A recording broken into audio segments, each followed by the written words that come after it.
tere kõigile, teiega on Kristal. 9. jaanuar ja siin on tänased 3 kaarti. Valige siis välja kas kaart või kaardid, küsige oma küsimus või küsimused, soovige oma soov või soovi. Ja kuulake, mis kaartidel teile öelda on. Esimene kaart tänasesse päeva, müntide 7. Müntide 7 räägib sellest, et te olete väga palju vaeva näinud, te olete teinud, te olete jõudnud. Ja kui nüüd mõelda selle peale, et mida ja kuidas, siis nüüd on see koht, kus tuleks hetkeks pidada natukene pausi, istuda maha ja läbi mõelda. Ja vaadata, missugune nendest asjadest, mis te olete teinud, kannab vilja. Mida tuleks muuta. Võib-olla midagi tuleks tegevustes muuta. Võib-olla kuhugi tuleks rohkem panustada. Võib-olla kuhugi tuleks panustada, võib-olla tuleks millestki üldse loobuda. See on selline aeg, kus tuleks teha vahekokkuvõtteid. Ning samuti tuleks anda aega asjadel kasvada. Ei tohiks oodata koheseid resultaate.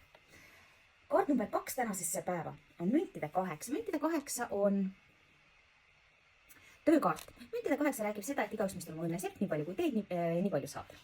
Ja tegelikult see näitabki seda, et on palju tööd, teil on palju tellimusi, palju kliente, kui töötate klientidega.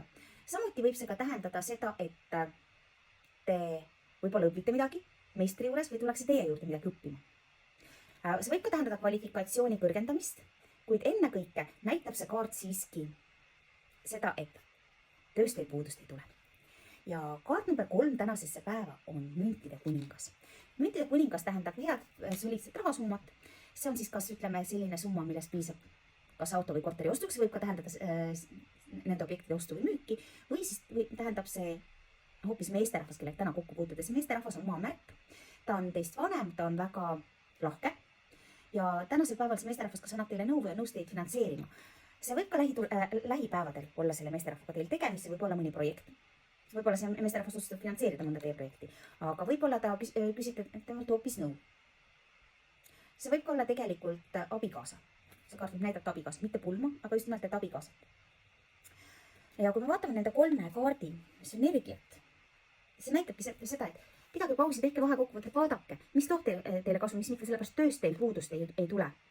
Ja võtke selle kuninga nõu kuulda, et hoopis võib-olla rohkem teenida. Kui me räägime suhetest, siis samamoodi tegelikult need on väga-väga head kaardid suhete jaoks.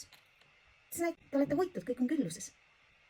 Sellised kaardid tänasesse päeva ja homsete kaartidega näeme juba homme.